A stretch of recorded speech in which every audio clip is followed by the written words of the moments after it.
rero umukunzi wacu, tugushimiye uburyo udahwema kugaragaza ko turi kumwe, ukabigaragarisha gusangiza ubu butumwa dutanga, gusangiza izindi nshuti zawe, yaba ari kuri YouTube, yaba Facebook, yaba WhatsApp, yaba n'ubundi buryo bwose aho ufite abantu hose ukabasangiza iri jambo ry'ubutumwa bwiza. Niwo musanzu ukomeye uduha, kandi tugushimira Imana kubw'icyo. Dushimiye rero Imana no kubw'uyu mwanya nanone nyine iduhaye gukongera kugeza ubutumwa bwiza ku bari mu isi, cyane ko ari bwo butumwa bwiza bubasha gukiza umuntu, bugakiza umutima w'umuntu, umuntu akava mu rupfu akagera mu bugingo buhoraho. Ijambo rya none rero turarisanga mu Baroma, Abaroma igice cya 5 umurongo wa 18 ndetse n'umurongo wa 19. Abaroma igice cya 5 umurongo wa 18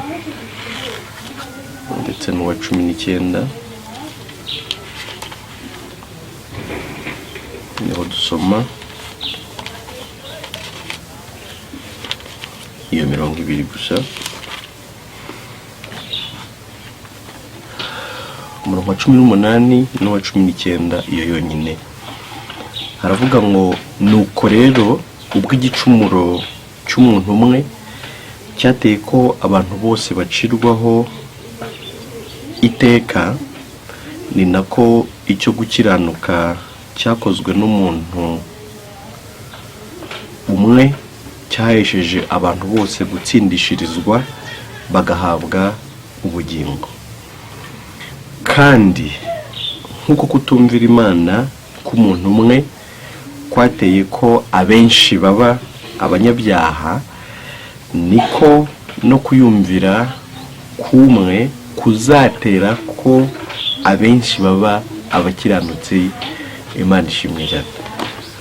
Ngiryo ijambo ry'uyu munsi, niryo jambo Imana yashyize ku mutima dusangira, ritugaragariza uburyo igicumuro cy'umuntu umwe cyateye ko abantu bose bahinduka abanyabyaha bakanacirwaho iteka, ariko ko n'igikorwa cyo gukiranuka cyakozwe n'umuntu umwe nanone cyahesheje abenshi kuba abakiranutsi bagahabwa ubugingo buhoraho.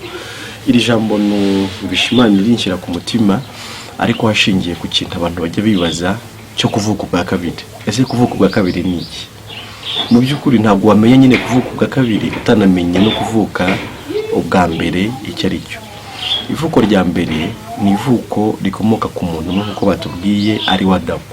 Adamu niwe muntu wa mbere Imana yaremye, ni umukurambere wacu twese, ariko Imana imuremye imushyira muri Edeni, imubuza kurya ku giti kimenyekanisha ikibi n'icyiza, imubwira ko umunsi yakiriyeho no gupfa azapfa. Imuremye rero burya yari imuremeyemo twese, navuga ngo twese yari turemeye muri we, hanyuma icyamubayeho cyari kibaye ku bantu bose. Ariye ku icyo giti twese twari tukiriyeho, na rwa rupfu yakatiwe rukomoka nyine ku kukiryaho, kuko Imana yari yamubujije ati ntukiryaho no gupfa uzapfa. Ubwo akiriyeho twari tukiriyeho, ariko n'urwo rupfu yaragabanye, twese twari turugabanye. Iryo ni ryo vuko rero rya mbere, ni ivuko ry'icyaha dukomora kuri Adamu. Igicumuro cy'umwe ariko batubwiye cyateye ko abantu bose bacirwaho iteka. Twese rero twari duciriweho iteka muri we, twari tubaye abanyabyaha, ariko tunagenewe kujya mu nyanja yaka umuriro n'amazuku biturutse ku gicumuro cy'umuntu umwe ari wa Adamu. Nkunda kubigarukaho, ntabwo ibyo biva ku byo umuntu akora, oya, biva gusa ko bukomoka kuri Adamu. Biva ko uvuka ku mugore n'umugabo. Umuntu wese uvuka ku mugore n'umugabo, uwo ni mwene Adamu, uwo ni umuntu w'inyama n'amaraso, uwavuka akatiwe kurimbuka, avuka akatiwe kujya Gehinomu. Ni gutyo bimeze, nta kintu wabihindura. Wakora byiza, waririmba, wasenga, wacuranga, watanga amaturo, wakwitanga, wakwigengesera, wagira gute, igicumuro cy'umwe cyateye ko abantu bose bacirwaho iteka. nta rundi ruhare umuntu abigizemo. Iri ni ryo vuko rya mbere, ni ivuko umuntu wese aba afite, nta n'umwe urisimbuka. Ariko Imana ishimwe bwa Yesu, kuko biravuga ngo noneho ngo ni nako n'igikorwa cyo gukiranuka cyakozwe n'umuntu umwe cyahesheje abantu benshi gutsindishirizwa bahabwa ubugingo buhoraho. Gutsindishirizwa mu yandi magambo ni ukugirwa intungane imbere y'Imana.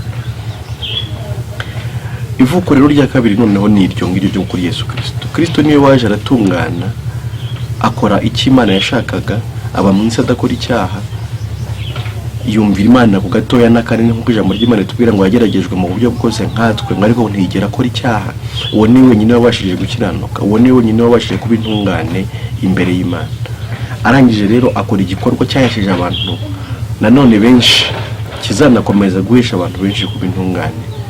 Arangije yishyiraho bwa bunyabyaha bwanjye bwose nkomora kuri Adamu, ingaruka zabwo zose azishyiraho. Yishyiraho ububi bwanjye, nta kibi na kimwe yigeze akora. Yemera guhinduka icyaha, nta cyaha na kimwe yigeze akora.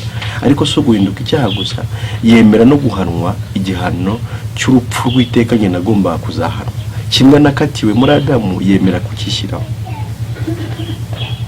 Abantu benshi bibwira ko kuvuga ubwa kabiri ari ukubatizwa, ariko ntabwo ari byo. Kuvuga ubwa kabiri ni kuryo, ni ukwemera ko Yesu yishyizeho ububi bwawe bwose akanabuhanirwa, bityo ukabuhindutsa umwere cyangwa se intungane imbere y'Imana, ariko utabikesha ikintu na kimwe ukora, ahubwo ubikesha nyine ko hari uwishyizeho ibyaha byawe byose ndetse akabizira. Bibiliya ikanavuga ati noneho iyo ubyemeye, Abaroma 10:10, ngo umutima ni w'umuntu yizeza akabarwaho gukiranuka. Iyo ubyemeye ntabwo Imana yongera kubaraho icyaha, ahubwo nk'uko Yesu yakiranutse ku gato n'akanini, iyo ubyemeye ubarwaho gukiranuka kwa Yesu, ukabarwa nk'intungane imbere y'Imana, ntacyo gutungana nanone wakoze. Iryo ngiryo vuko rya kabiri, ni uburyo no biciye muri Yesu umuntu aba intungane, nabwo ntacyo gutungana yakoze. Ivuko rya mbere ni uburyo biciye muri Adamu, twese twabaye abanyabyaha, ntacyo gukiranirwa twakoze, ahubwo ari uko uwo nguwo yacumuye bikatwitirirwa cyangwa se bikatubarwaho. Irya kabiri rero nanone ni uburyo umuntu aba intungane bidaciye mu byo gutungana yakoze, ahubwo abazwaho gutungana kwa Yesu, we utarigeze gukora icyaha, ahubwo akishyiraho ibyaha byacu akabizira, nawe akatuha gutungana kwe kugira ngo tuguhemberwe. Ukabaye intungane biciye kuri Yesu, nk'uko baye umunyabyaha biciye kuri Adamu. Ivuko rya mbere ni uburyo twabaye abanyabyaha biciye kuri Adamu, atari uko twakoze ibibi, ahubwo ari uko dukomoka ku muntu uhemukiye Imana cyangwa se wagomeye Imana cyangwa se wacumuye ku Mana, ari wa Adamu. Irya kabiri ni uburyo noneho uba intungane, ntacyo gutungana wakoze, ahubwo ubazwe gutungana kwa Yesu Kristo, utarigeze akora icyaha, ukagerwa mu ijuru n'ubutungane bw'undi, ukagerwa mu ijuru n'ubutungane bwa Yesu. Ni ukubarwaho, ni ukwitirirwa, niyo mpamvu byitwa gutsindishirizwa, ni ukubarwaho intsinzi utakoreye, ni ukuba hakoze undi ariko intsinzi akaba ari wowe ibarwaho. Yaje kugutsindishiriza, yaje kukugira intungane imbere y'Imana. Iryo ni ryo vuko rya kabiri. Iyo umwizeye ubaye intungane imbere y'Imana, uvutse ubwa kabiri, kuko Imana itunganye, nabibyara ni intungane. Ariko si ubutungane bwo muri kamere yawe aho tuba turi kuvuga, ahubwo ni ukubarwaho gutungana kw'Imana, gutungana kwa Yesu, gutungana kutagira inenge, gutungana kutigeze kumenya icyaha, kutakizi, kutazigera kunakimenya. Iryo ni ryo vuko rya kabiri, binyuranye cyane rwose no kubatizwa, n'ibintu bidafite aho bihuriye. Umeze atyo ababonye ubugingo buhoraho, umeze atyo abagiye mu ijuru, bitanyuze mu yindi nzira iyo ari yo yose, bidasabye kubanza kujya muri korari, bidasabye kubanza gutanga icya cumi, bidasabye kubanza gutanga amaturo n'ibindi byose abantu bashakiramo ubugingo, ahubwo biciye gusa mu kwizera Yesu Kristo, nk'uko yavuze ko ari we nzira n'ukuri n'ubugingo, ko nta wajya mu ijuru atari we umujyanye. Turabashimiye rero, dukomeza no kwibutsa gusangiza ubutumwa bwiza inshuti zanyu zose. Murakoze, Imana ibahe umugisha.